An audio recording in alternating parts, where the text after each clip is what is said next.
Hello everyone and welcome back to the High Council. I hope everyone has been enjoying the content coming over the last few weeks, and today we are showing off the first of our battle reports that we have filmed, where I'll be controlling the Grand Army of the Republic and taking General Anakin Skywalker, Captain Rex and the 501st clones, with also Kenobi, Padawan Ahsoka and then the 212th clones as well.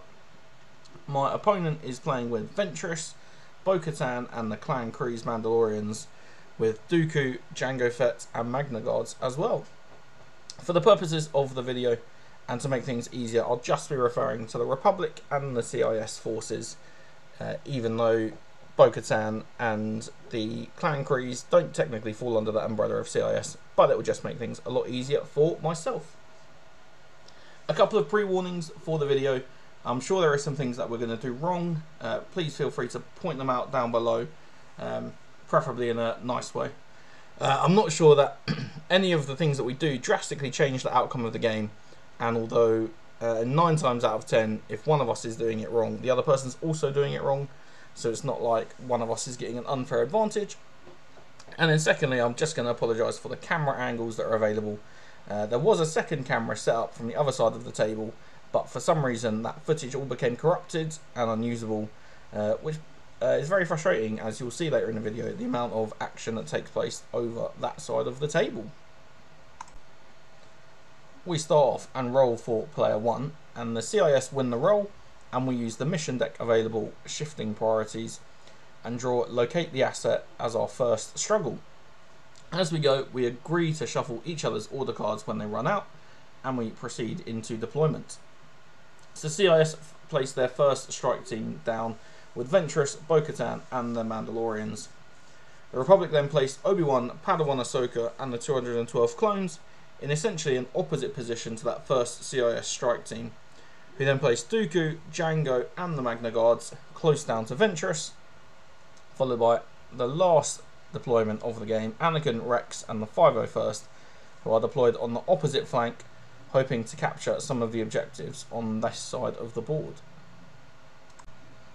As we draw the first order card of the game, it is Bo-Katan, who activates her tactic ability to jump one of her Clan Kryze Mandalorians up to the top tier of some terrain. She herself then does a move action before spending a force to activate her jetpack to get another small movement forwards, followed by a take cover action. An edit that we pointed out in the middle of the game. We initially were using the wrong tool for the first hunker moves, so we were using a dash, and it should just be a range 1 move. So we are aware of that. We do it for the first couple of take covers, and then we're going with the range 1 from there. At the end of the turn, the middle point is then secured by Bo-Katan, and the closest objective to the CIS is secured by the deployment over there. We follow into the Republic's turn, who draw Rex and activates his tactic ability as well, to give a dash and then a hunker to Padawan Ahsoka. Rex moves as his first action before firing off a pot shot at Bo-Katan. We agree Bo-Katan would have cover, so she's going to roll 4 defensively, +1 for the hunker, +1 for the cover, versus my 7 attack dice. Rex rolls 4 hits and 3 expertise, which become 2 crits, and after expertise, Bo-Katan is blocking 5, which leave the 2 crits to come through, and the choice is made just to pound on damage and deal out 4 damage in total. At the end of the turn, the Republic are then in control of the 2 most left-hand objectives and score 2 points themselves, which we just end up checking for range just to make sure that they are both definitely in. It is then over to the CIS turn, and Asajj Ventress is drawn from her order card. First of all, she does a move action and then has the protection protocols of a Magna Guard kicking in to follow her along as well. And as her second action, she decides she is going to take cover to put her in range of the final objective, which then allows the CIS to score 3 and move the momentum token to finish 1 space on his side of the board. It is then time for the 501st clones, who are drawn, and they spend the force first off to do defensive protocols, which gives them both a dash and a hunker. They then complete a move action as their first action, deciding to split the 2 clones up slightly across the board. They then also finish with a take cover action to give them a second hunker for the turn, which moves both clones slightly further forward and towards some new elevation as well. The CIS then draw the Magna Guards and spend a force to put them into reserve, which then draws their Shatterpoint card instead. Choosing to activate Bo-Katan for the second time this turn, she makes a focus action which allows Mandalore Will Survive to kick in, where she can dash to the bottom of the ladder to then climb to the top whilst also healing for 2 as she goes. She then decides to attack the 501st clone, who rolls 8 attack dice because of her focus, versus the 5 defense for the clone trooper using Obi-Wan's identity ability as well. After converting expertise, 1 crit comes through and causes 2 damage to the 501st clone. It's at this point that we realise we've been doing take cover wrong, and it's not a dash, it's a range 1 movement, so from now on it will be a range 1 for the rest of the game. The CIS then score 3 points and finish the turn with the struggle tracker 2 spaces onto their side. It's then time for Padawan Ahsoka to go, and this is the first time that the Republic player has used it. She activates her ability to give Anakin a free dash action, and she then does an advance herself, not moving the entire distance, and then uses We Are Fearless for the first time, spending 1 force to jump onto the gantry with Bo-Katan, before taking a swing at her as her second action.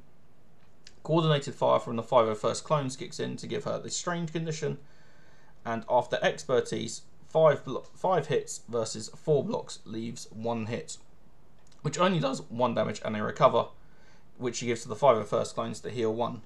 She then spends another force to redo She Is Fearless, jumping onto the same elevation as the middle objective, scoring 3 points and leaving the struggle 1 space on the Republic side.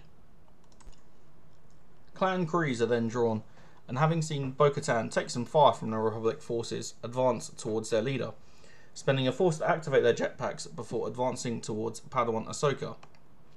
With then, Mandalorians are stronger together kicking in to give them a free focus for finishing within range 2 of Bo-Katan.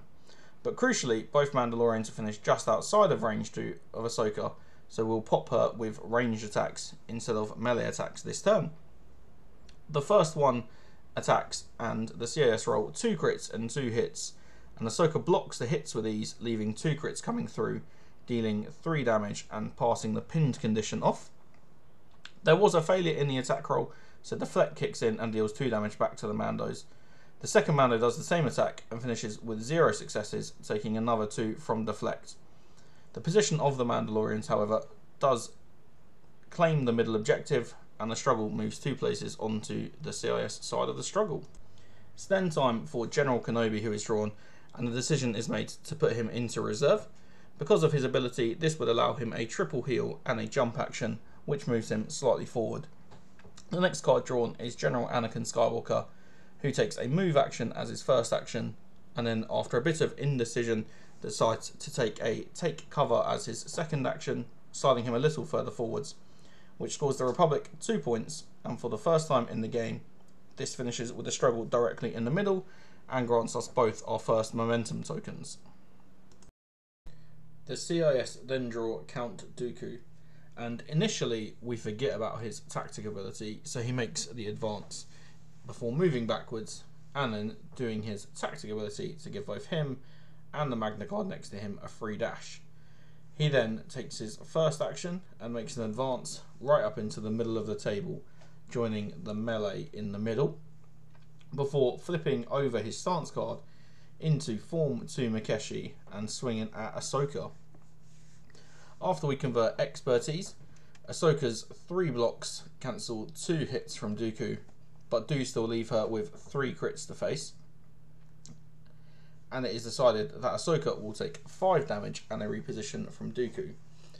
5 damage is enough to drop her a wound and awards another momentum token to the CIS player, and Dooku decides to do a reposition backwards towards the bottom of the ladder so that he can move up on top of the gantry.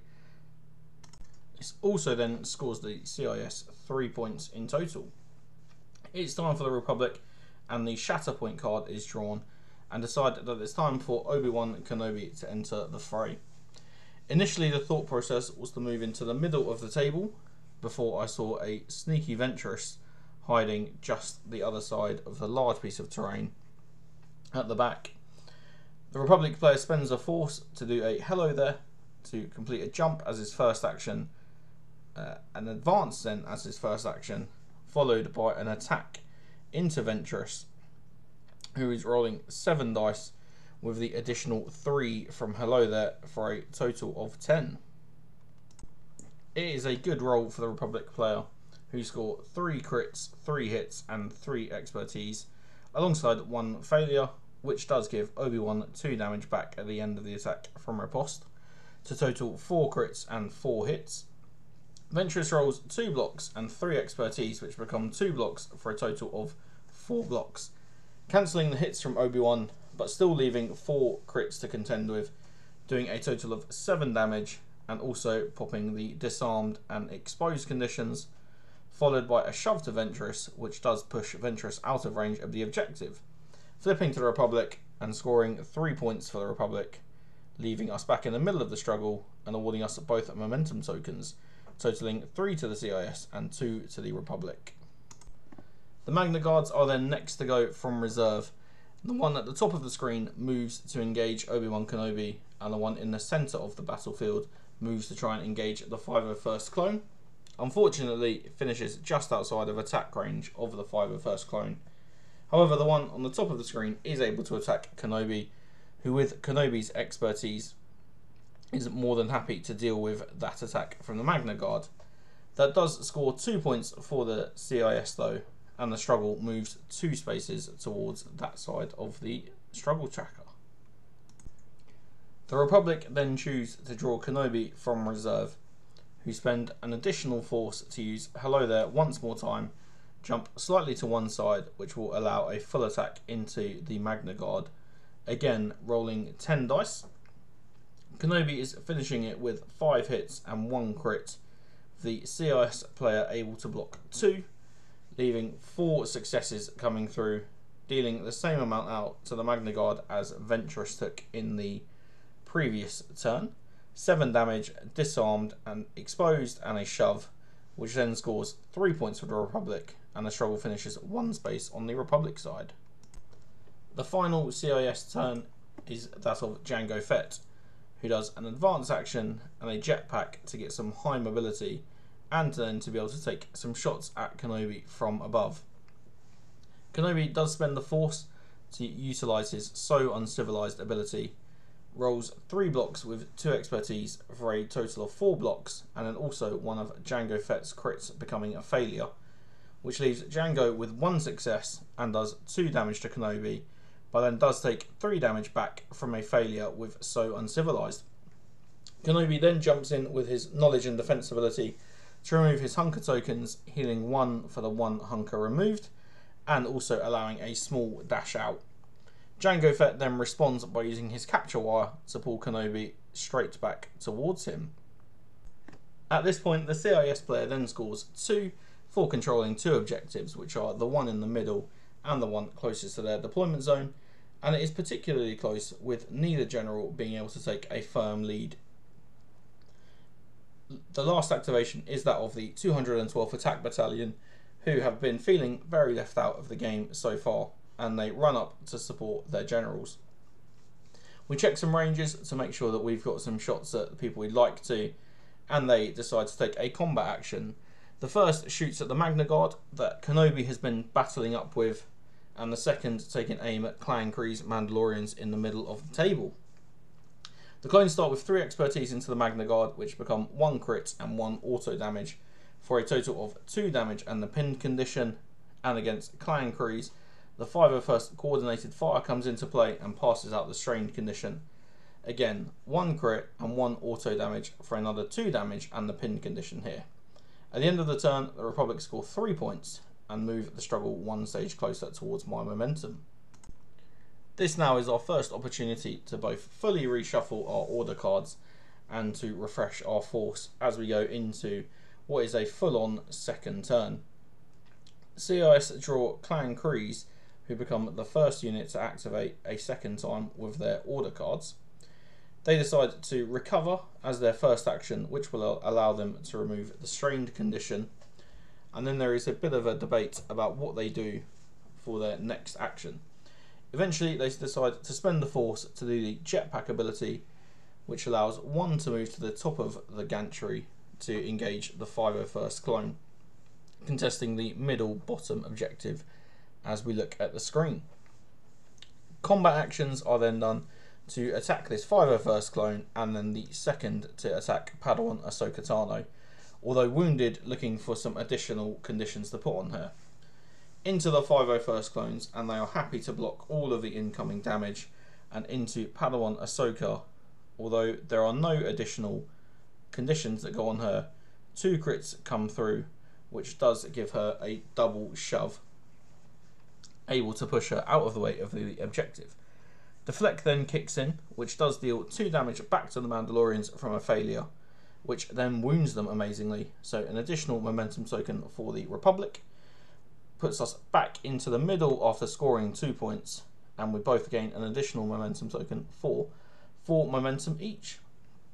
The Republic then draw the 501st clones, who, feeling threatened by the closing in opponents, take a combat action as action number 1. The most central clone on top of the gantry punching Bo-Katan in the face, rolling 4 hits, but Bo blocking all 4. And then we decide we're going to shoot into the Magna Guards, who are already damaged, for 3 crits that come through, which deal 2 damage and give them the pinned condition, which does become an additional damage because they already have the pinned, and then also the strained condition. This causes a wound to the Magna Guards and rewards a momentum token to the Republic. They then follow this up by their second action being an advance action to move the clone who is attacking Bo-Katan towards the bottom of the ladder, and the second clone then advances along the gantry to give the CIS something to think about where their attacks go next. By moving that 501st clone, I now control the most middle objective and score 4 points in the round, giving me enough points to take the first struggle. After a reset of the objectives, struggle 2 is randomly drawn as so much for the element of surprise, and Tom, playing the CIS, decides to activate the 2 objectives on his left and my right hand side of the table, which then activates the central one on the left hand side. This allows us to roll for double points objectives each turn, which he does and becomes the closest to his deployment for his turn. He draws Ventress first of all, who completes 2 Dathomirian dexterities, the first of which allowing her to lose her pinned condition, and then moves to engage Kenobi before taking a swing with her lightsabers. Ventress rolls 1 crit, 6 hits, and with Kenobi's expertise, turning the crit to a failure followed by 3 blocks, which leaves 3 successes for Ventress to dish out 3 damage and 3 conditions onto Kenobi, leaving him with 4 health left and all 4 conditions sat on him. However, at the end of the turn, the CIS don't control any objectives, leaving us fully in the middle and both of us gaining momentum tokens. The Republic then have their turn, and the roll means that the double points objective stays as the closest to the CIS deployment for this turn. We draw Captain Rex, and using his tactic ability, we will allow that to give Kenobi the dash action, allowing him to remove his pinned condition. Rex then advances as action 1 to finish at the bottom of the ladder, allowing him to move towards the top, followed by a second action of taking cover to gain the hunker token, which means at the end of the Republic turn, there are 2 objectives under Republic control, and therefore the Republic are going to score 2 points. In the CIS turn, the double points objective moves towards the closest Republic deployment zone. Bo-Katan activates, which grants the Mandalorian closest to Rex a free jump closer to the objective. Bo-Katan then completes a move action followed by a focus action to give her a free dash and a little bit of healing. As you can also see, she's got a lot of movement and is moving right towards that back objective. This allows the CIS to score 1 point, which does leave the struggle on the Republic side, granting the CIS player an additional momentum token at the end of their turn. The Republic then go with Padawan Ahsoka Tano, first of all healing the damage as she is wounded and removing the pinned condition. The double point objective moves towards the closest to the Republic deployment, safely in the hands of the 212 clones. Ahsoka's tactic ability gives Anakin a free dash action, and then she activates She is Fearless to give her a free jump, moving her to the top of the gantry, followed by an advance action to try and engage Jango Fett. Both the coordinated fire from the 501st and the 212 clones kick in, allowing her to drop both pinned and strained on Jango Fett. As we roll, Jango finishes with 4 blocks, so only crits coming through for 1 damage and a shove to Jango Fett, finishing off with then a second She is Fearless to move her ever so slightly, planning to block the ladders from being utilised at the top of that terrain. This then scores the Republic 3 points. Off to the CIS turn again, and double point moves back towards their deployment zone, followed by an activating Jango Fett, who attempts an advance action to lose his pinned condition, followed by making a focus action to give him a free jump, just having the space to get behind Ahsoka on the gantry. The CIS then score 2 for the double points objective and gains a momentum token as the struggle is still on the Republic side at the end of his turn. At this point, I'm feeling quite good about my position. I feel like the 212 have got an objective firmly under control. I've got Rex, the 501st, and Anakin Skywalker ready to control another objective, whilst Kenobi goes off and engages people towards the back. But as we roll for double points and the objective stays the back objective closest to the CIS deployment, we decide that Kenobi is drawn and he is going to be placed into reserve, giving him a triple heal and a jump action, allowing him to remove 2 of his conditions and 1 of the damage, jumping towards the backmost objective. We then draw the Shatterpoint card next, and I feel like at this time it's time for General Anakin Skywalker to do something. Firstly, he does an advance action, followed by a force jump to attack Count Dooku up on the gantry. Coordinated fire from the 501st kicks in and gives Dooku a strained action, followed by Anakin Skywalker's attack roll. It is a strong roll with 4 crits and 4 hits coming in. Dooku able to happily block the 4 hits and turn one of Anakin Skywalker's crits into a failure, leaving 3 successes and pumping 7 damage into him and the strained condition, which Dooku already has from the 501st's coordinated fire, so 8 damage in total. Dooku then strikes back with twice the pride, deciding not to use the jump action, but just to stand there and swing at General Anakin Skywalker. After the expertise conversion, Dooku is only able to do 1 damage and a shove action, which importantly does force General Anakin Skywalker back onto the ground and not onto the gantry. As a result of that, I'm not able to utilise I'm going to end this on Anakin Skywalker, which I'd have really liked to do, but it does finish with the Republic player scoring 2 points at the end of the turn. Over to the CIS, and they make the objective by the 212 clones worth double points for this turn. Count Dooku activates with his order card, and then there is a decision made about if he attacks General Anakin Skywalker or not. If he attacks Anakin Skywalker with a ranged attack and rolls a fail, he will take enough damage for Count Dooku to be wounded. Decide that the risk is worth the reward and rolls his attack dice. 1 successful crit comes through, which deals 3 damage to Anakin Skywalker. However, he does get a fail, and therefore takes 2 damage back from deflect, enough to wound Dooku and allow the Republic to get a global heal from General Anakin Skywalker's identity ability for wounding Dooku, and moves the struggle token 1 space towards my victory. We also realise that we didn't do Dooku's tactic ability, so we let the Magna Guards do a little dash towards the 501st clone over there. At the end of the turn, the CIS then gain a momentum token as the struggle is still firmly in the hands of the Republic. We roll again to see where the double points objective is going to move to, and once again it moves towards the objective closest to the CIS deployment zone. Sensing some blood over there and the ability to get some objective points, we decide to activate Kenobi from reserve. This does allow Jango Fett to kick in with his ability and rolls his 5 dice, dealing 2 auto damage to Kenobi from his 5 dice attack.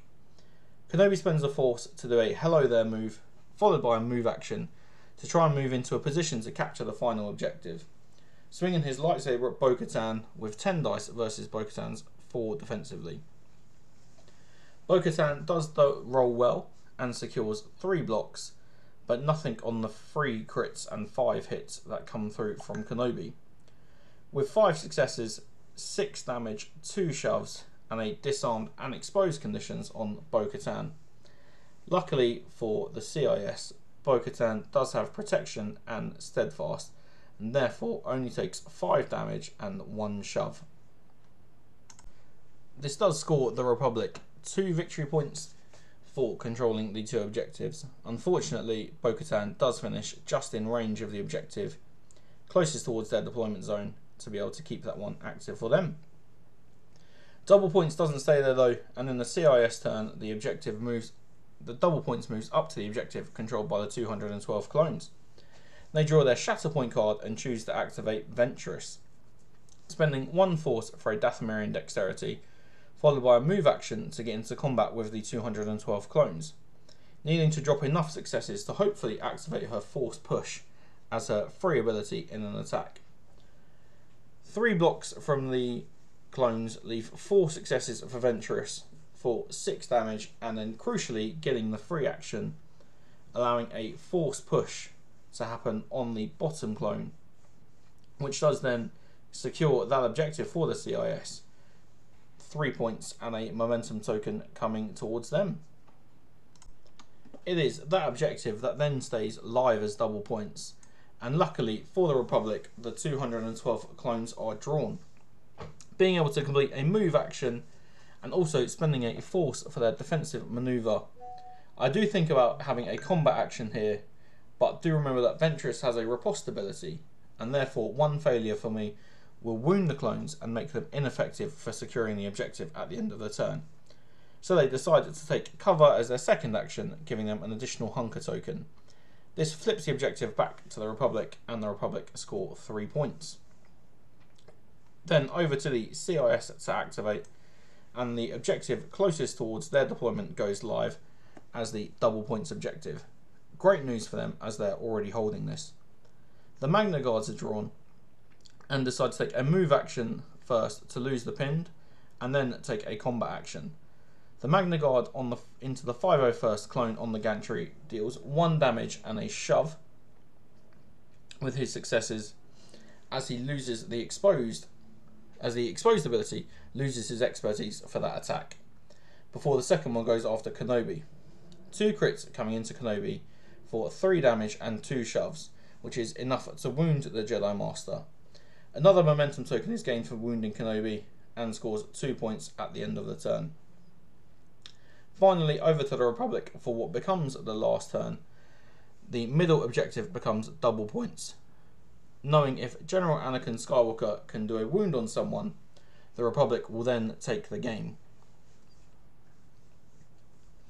As a result of that, I decide to move Anakin Skywalker towards Bo-Katan and swings his lightsaber, wounding Bo-Katan. This moves the struggle 1 space towards Republic's victory, and then at the end of the turn, the Republic score 3 points and take the win 2-0.